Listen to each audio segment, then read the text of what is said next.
Une couverture sanitaire universelle pour Haïti. Un vœu pieux, dirait-on. La télémédecine, aspect de la télésanté, est une des solutions pour pallier à la désertification médicale dans les zones rurales et urbaines d'Haïti. Au terme de cette présentation, les différents acteurs engagés dans le domaine de la santé et le public haïtien en général devaient être à même d'appréhender une telle avancée technologique à travers les différents services et réalisations d'une plateforme numérique sécurisée et hébergée dans des centres d'appel. Dans un premier temps, les différents aspects de la télémédecine seront définis. Ensuite, les voies et actions nécessaires à la mise en œuvre des services de télésanté en Haïti seront présentés, suivis d'une revue de la plateforme de télésanté de PhoneMed Haïti autour de ses activités dans notre pays entre 2014 et 2017. Nous terminerons par des recommandations quant à l'implémentation, le fonctionnement et la gestion de cette technique d'information et de communication adaptée à la santé. La télémédecine se définit comme cette forme de pratique médicale à distance utilisant les techniques d'information et de communication. C'est un outil qui rend les soins de santé plus accessibles et plus rentables. Historiquement, cette prestation à distance des soins n'est pas un concept nouveau. Déjà au XIXe siècle, avec l'avènement des infrastructures de télécommunication, telles le télégraphe, le téléphone, la radio, on les utilisait pour signaler des victimes de catastrophes et les blessures de guerre de toutes sortes. Au XXe siècle, les premières images radiologiques ont été envoyées par téléphone entre deux centres de santé distants de 38 km en Pennsylvanie, c'était en 1948. Aujourd'hui, la plupart des gens ont accès à des appareils de télémédecine de base comme les téléphones mobiles et les ordinateurs. La télémédecine, du point de vue application, compte plusieurs volets distincts. Consultation de patients à distance, c'est la téléconsultation. Échange d'avis entre professionnels de santé, c'est la téléexpertise. Surveillance à domicile d'une fonction vitale défaillante, c'est la télésurveillance. Haïti fait face à de nombreux défis en santé publique. Selon le rapport statistique annuel du ministère de la Santé publique et de la population, notre population se caractérise comme une population jeune, avec 60% des 11 millions d'habitants âgés de moins de 24 ans, dont la majorité vit en zone rurale. Dans cette population, malgré un niveau d'éducation limité et des conditions socio-économiques précaires, un pourcentage relativement élevé des ménages possèdent une radio et une télévision et 50% d'entre eux disposent d'un téléphone portable. Concernant les services sanitaires de base, moins de 50% de la population les a utilisés au moins une fois pendant l'année, malgré l'offre de paquets essentiels de services de la MSPP. En outre, les infections respiratoires aiguës, suivies de l'hypertension artérielle et des infections sexuellement transmissibles, demeurent les maladies sous surveillance les plus fréquentes. De plus, le diabète continue de dominer également le tableau des maladies sous surveillance. En termes de ressources sanitaires, les résultats indiquent un grand écart entre le ratio de personnel de santé disponible dans le pays et le seuil de référence acceptable par l'OMS. En effet, 6,3 personnels pour 10 000 habitants contre 25 personnels pour 10 000 habitants recommandés par cette organisation. Sur le plan financier, une faible part du budget national est consacrée à la santé, soit moins du tiers des 15% recommandés par l'OMS. Cet état des lieux sur la situation socio-économique et sanitaire de notre pays définit le rôle primordial que peuvent jouer les TIC dans l'amélioration des soins cliniques et la santé publique.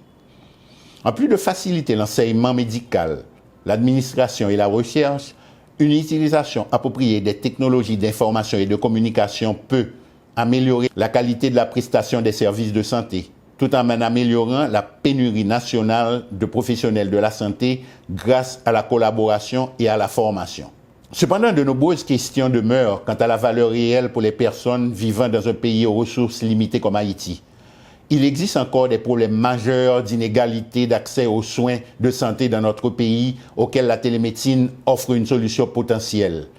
La situation sanitaire ne sera résolue que si l'État adopte les mesures nécessaires pour prendre les devants et s'approprier les solutions. Intensifier massivement la formation, l'éducation et l'emploi des agents de santé. L'État doit aussi réaliser une recherche et une évaluation beaucoup plus rigoureuse de ce qui fonctionne. Il doit entreprendre une diffusion systématique des bonnes pratiques, encourager une utilisation accrue des nouvelles technologies de l'information, de la communication et de la biomédecine. De toute évidence, la télémédecine pourrait jouer un rôle majeur dans la facilitation de toutes ces activités.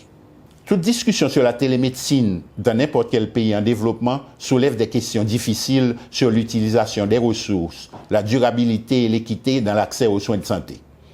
Les dernières décennies ont vu une croissance remarquable de la diffusion des TIC à travers le monde. Malgré les progrès réalisés ces dernières années, l'utilisation des TIC se produit globalement à un rythme inégal en Haïti, où une partie de la population n'a aucun accès à la technologie. Ceci constitue un obstacle majeur à la mise en œuvre de la télémédecine. Même s'il y a de plus en plus d'efforts pour donner accès à la grande population urbaine, ces efforts sont encore loin d'être satisfaits. Haïti est encore à un stade où les régions, tant urbaines que rurales, restent isolées de la société du savoir. Les infrastructures sont inexistantes. Les coûts des services de base dépassent les niveaux de revenus moyens et les projets pilotes bien intentionnés des technologies d'information et de communication se terminent sans jamais se développer. Dans le secteur de la santé, les TIC sont la pierre angulaire de services efficaces et efficients. En Haïti, certains hôpitaux et cliniques privées ou des ONG utilisent la technologie pour fournir des services. Cependant, les institutions publiques, comme les hôpitaux généraux, ne fournissent aucun service technologique. L'évolution récente d'Internet en Haïti entraîne certains changements de comportement. Cependant, il est clair que, malgré les nombreux efforts créatifs et parfois assez coûteux pour améliorer la situation, l'accès à ces développements n'est pas universel et Haïti ne bénéficie pas des progrès des TIC dans le domaine de la santé. Pour les décideurs qui s'engagent à améliorer les systèmes de santé nationaux, il est indispensable de travailler avec les décideurs des TIC et de participer au processus d'élaboration des politiques nationales pour garantir que la politique nationale des TIC, une fois mise en œuvre, répondra aux intérêts du secteur de la santé dans les années à venir. Et quelles sont les pistes de solution? Dans un pays où la plupart des gens vivent sans route asphaltée, sans eau courante, ni même sans électricité, il existe une commodité moderne dont plus de la moitié de la population profite. Un téléphone portable. Ces téléphones portables connectent les Haïtiens d'une manière inouïe, touchant la vie des riches et des pauvres, des ruraux et des citadins. Alors que la pénétration des lignes fixes reste à seulement 2% dans tout le pays, la pénétration cellulaire est passée de 0 à 57% en plus de 20 ans. Le portable apporte aux pauvres et aux marginalisés le sentiment de faire partie de la société, a déclaré Jean-Marie Raymond Noël, ingénieur, qui a supervisé une étude du programme de développement des Nations Unies il y a quelques années sur 13 grandes villes haïtiennes, montrant que 4 ménages sur 5 avaient au moins un téléphone portable. La révolution ne se limite pas à Haïti. Les téléphones portables se répandent également rapidement dans la région caraïbéenne. Avec cette révolution, on pourrait dire que FoneMed Haïti SA, avec sa plateforme numérique médicalisée, était présente formellement entre 2014 à 2017 pour résoudre une bonne partie de ces questions de référence et de référence croisées que confronte le secteur de santé. Imaginez un enfant qui se réveille en pleine nuit par cette temps d'insécurité avec 1 ou 2 épisodes de vomissement et vous êtes à 50 minutes du centre hospitalier le plus proche et pressuré par une pénurie d'essence annoncée. En ce moment de panique, employé d'une compagnie de téléphonie de la place, vous vous souvenez que vous êtes enrôlé dans ce programme d'info-santé mis en place par FoneMed Haïti en collaboration avec cette compagnie.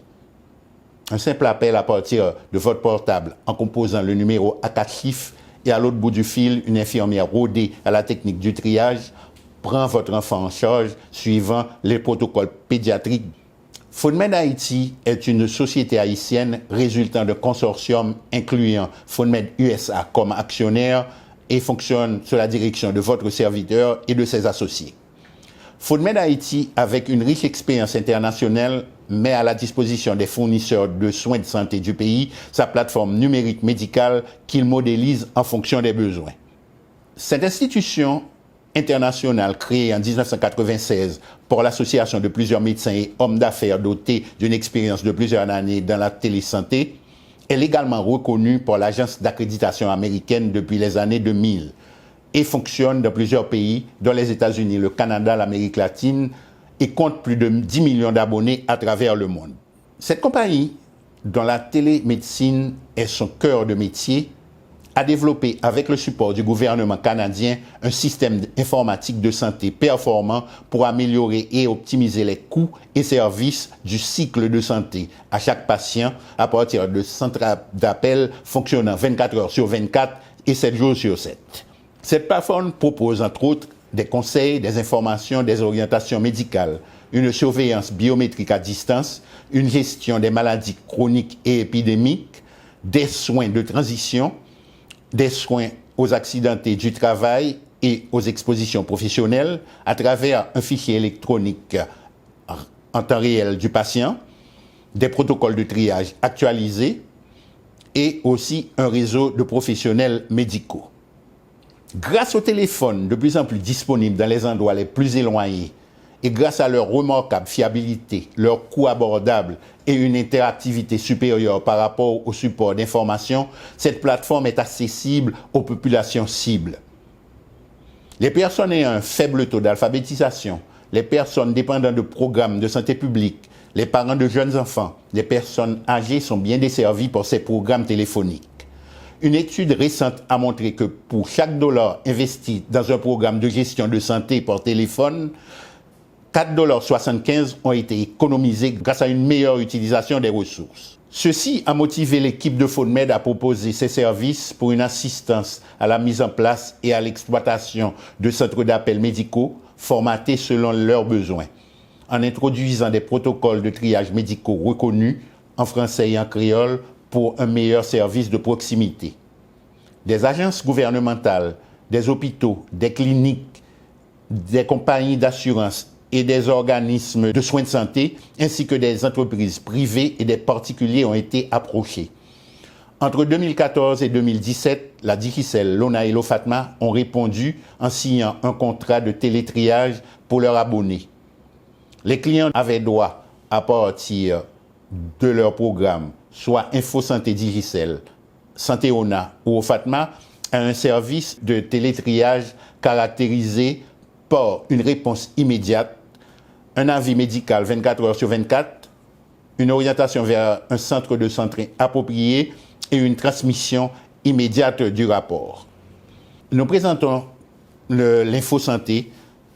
En partenariat avec PhoneMed, Digicel offre InfoSanté, un produit de santé mobile consistant à assister toute personne cherchant un centre, un médecin, une ambulance ou une pharmacie, orienter et conseiller les utilisateurs du service grâce aux services offerts aux abonnés sur toute l'étendue du territoire national, avec pour objectif de fournir des conseils de santé et des informations médicales aux abonnés du service, informer, guider et rassurer les patients lors de situations d'urgence. Un résumé des statistiques et tendances des appels entre juillet 2014 et octobre 2015 montre que nous avons reçu plus de 833 appels qui ont nécessité 104 triages avec une durée moyenne des appels de 13 minutes, un grand nombre d'appels selon l'âge entre 30 et 39 ans, un plus grand nombre d'appels selon le jour, le mardi, et un plus grand nombre d'appels selon l'heure, 3 heures PM. Ce sont des informations qui ont une valeur au point de vue épidémiologique important. Santé ONA, la direction générale de l'époque, férue aux technologies des informations et de communication, a toujours manifesté le désir de fournir aux pensionnaires de l'ONA un service à valeur ajoutée sur la santé. Ce souhait a pu être réalisé en développant un partenariat stratégique entre l'OFATMA et PhoneMed Haïti, à travers Santé ONA, qui est un service d'assistance médicale disponible 24 heures sur 24, 7 jours sur 7, sur tout le territoire national pour les retraités, en composant le 80-50. L'objectif de ce service était de fournir des conseils de santé et des informations médicales à ces pensionnaires âgés. Informer, guider et rassurer ceux-ci lors de situations d'urgence, les référer à un médecin, à une pharmacie, à un centre de santé, à un hôpital le plus proche et coordonner l'envoi d'un service d'ambulance au besoin. À partir de dépliants, nous avons pu les entraîner, les former à accéder aux services.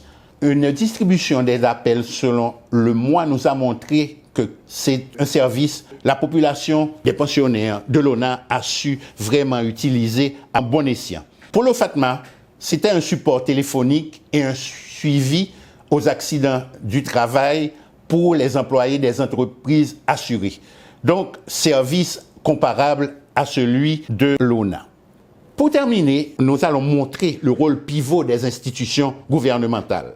Ce sont les gouvernements qui créent l'environnement politique, favorisant l'utilisation de la technologie et encouragent les investissements nationaux et internationaux dans l'infrastructure des technologies d'information et de communication.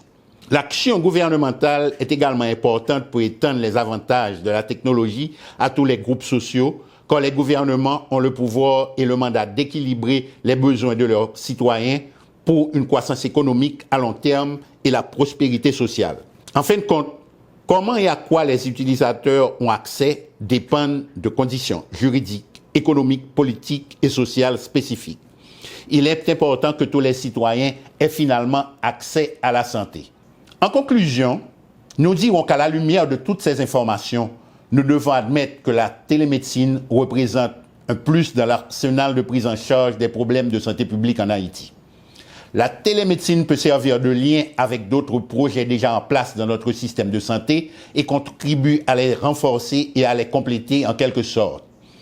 Une énorme campagne de marketing social qui débute aujourd'hui à travers cette présentation devra être réalisée au sein de la population haïtienne pour une meilleure compréhension des services et des avantages offerts par la télémédecine. Ceci nous permettra d'atteindre en toute sérénité les objectifs du millénaire pour le développement.